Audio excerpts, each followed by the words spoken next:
चलिए आज मुंशी प्रेमचंद की अमर और शायद सबसे ज्यादा झकझोर देने वाली रचना कफन के उस गहरे और विचलित कर देने वाले सामाजिक व्यंग पर सीधे चर्चा शुरू करते हैं। ये कहानी भारतीय साहित्य के उन सबसे कड़वे सच में से एक है जिसे पचा पाना आसान नहीं है। तो बिना किसी देरी के चलिए इसमें गहराई से उतरते हैं और इस कहानी की परतों को एक एक करके खोलते हैं। कहानी की शुरुआत ही एक ऐसी भयानक सच्चाई के सामने लाके खड़ा कर देती है जो सच में अंदर तक शून्य कर देती है। पूस की कड़कड़ाती ठंड वाली वो रात और अंदर बुधिया प्रसव पीड़ा से बुरी तरह तड़प रही है, लेकिन बाहर अलाव ताप रहे उसके पति माधव और ससुर घीसू के मन में रत्ती भर भी दया नहीं है। माधव का यह कहना कि मरना ही है तो जल्दी क्यों नहीं मर जाती, बस यही एक लाइन इस पूरी कहानी की उस खौफनाक संवेदनहीनता की नींव रख देती है। कहानी का पहला महत्वपूर्ण हिस्सा है अलाव और प्रसव पीड़ा। यहां से इन किरदारों के अमानवीय हालात और उनके गहरे स्वार्थ का एकदम करीब से परिचय मिलता है।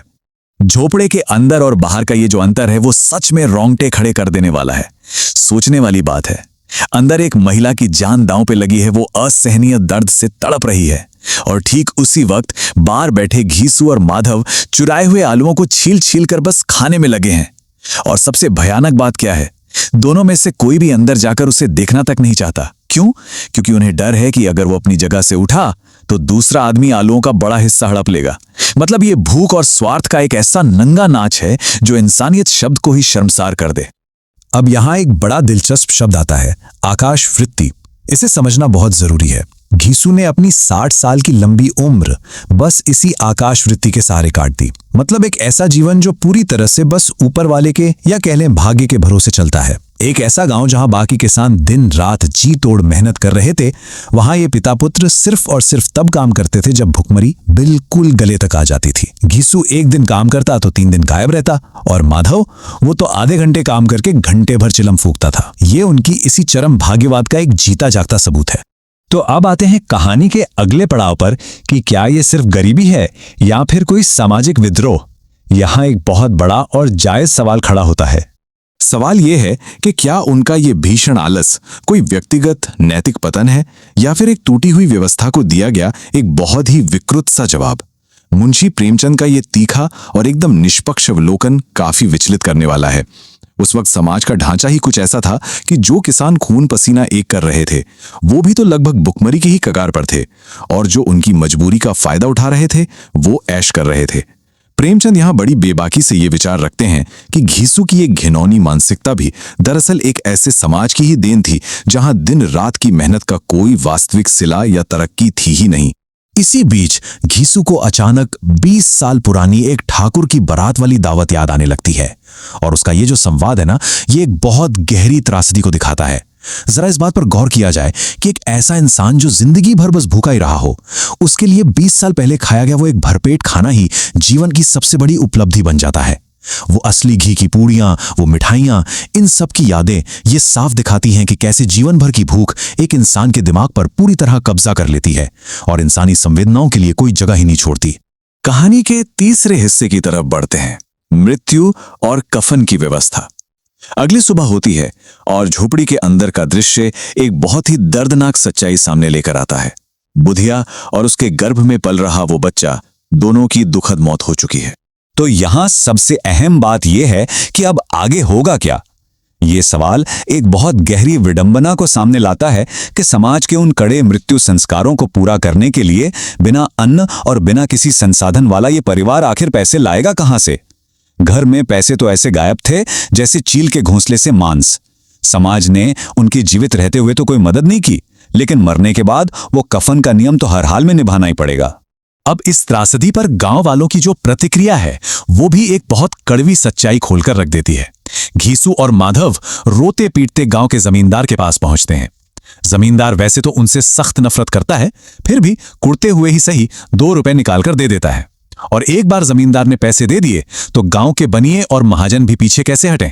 प्रेमचंद यहां सीधे तौर पर उस विडंबना पर चोट करते हैं, जहां देखने वाली बात यह है कि कैसे लोग एक मृत शरीर को जलाने के लिए तो रातों रात चंदा जोड़ लेते हैं, लेकिन उसी इंसान को जब जिंदा रहने के लिए मदद चाहिए थी तब किसी ने एक कौड़ी नहीं दी। 5 रुपए। और ये केवल एक मामूली संख्या नहीं है। देखते ही देखते बस 1 घंटे के भीतर उनके पास 5 रुपए की अच्छी खासी रकम जमा हो जाती है। अब इस कहानी की सबसे बड़ी त्रासदी देखिए कि इन्हीं 5 रुपयों से कल रात बुधिया के लिए शायद कोई जीवन रक्षक दवा खरीदी जा सकती थी, उसकी जान बचाई जा सकती थी, लेकिन नहीं। अब यह पैसा सिर्फ और सिर्फ एक निर्जीव शरीर के साथ जलकर राख हो जाने के लिए इकट्ठा किया गया है। और अब कहानी यहां से एक बेहद डरावने और एकदम अवास्तविक मोड़ की तरफ मुड़ती है। मधुशाला में परमानंद। कफन का कपड़ा खरीदने के लिए घीसू और माधव बाजार की तरफ निकल पड़ते हैं। बाजार में इधर उधर कपड़े देखते हुए दोनों अचानक इस खौफनाक तर्क पर पहुंचते हैं कि मरे हुए शरीर के लिए कोई नया कपड़ा खरीदना तो एकदम बेवकूफी भरा रिवाज है। उनका सीधा सा लॉजिक यह है कि भाई कफन अंततः चिता के साथ जल ही तो जाता है, वो कौन सा परलोक में साथ जाने वाला है। और बस इसी भयानक तर्क का सहारा लेकर मानो पहले से ही सब कुछ तय था, दोनों सीधे जाकर मधुशाला यानी शराब खाने के अंदर घुस जाते हैं। अब कफन के उन पैसों से जो दावत उड़ाई गई ना, उसका विवरण सच में सुन्न कर देने वाला है। शराब की बोतलें खुलती हैं, तली हुई मछलियां आती हैं और फिर माधव ढेर सारी पूरियां, चटनी और कलीजी लेकर आता है। वो दोनों इस कदर टूट कर खा रहे हैं जैसे जंगल में कोई शेर अपने शिकार को नोच रहा हो। उन्हें ना तो किसी जवाबदेही का कोई खौफ है और ना ही दुनिया की बदनामी की कोई फिक्र।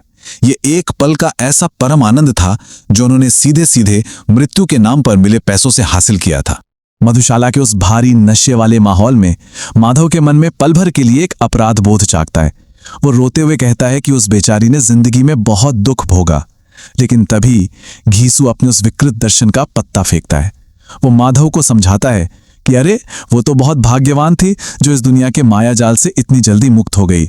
उसका तर्क यह है कि चूंकि हम लोग यहाँ पेट भरकर खुश हो रहे हैं, हमारी आत्मा तृप्त हो रही है, इसलिए बुधिया को इस खुशी का पुण्य जरूर मिलेगा।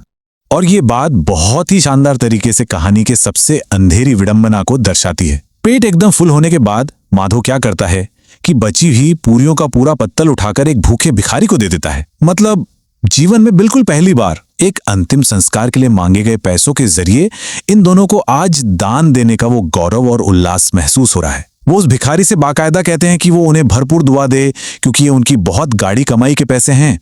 चलिए अब इस गहन चर्चा के अंतिम चरण की ओर बढ़ते हैं। कफन का कड़वा सच।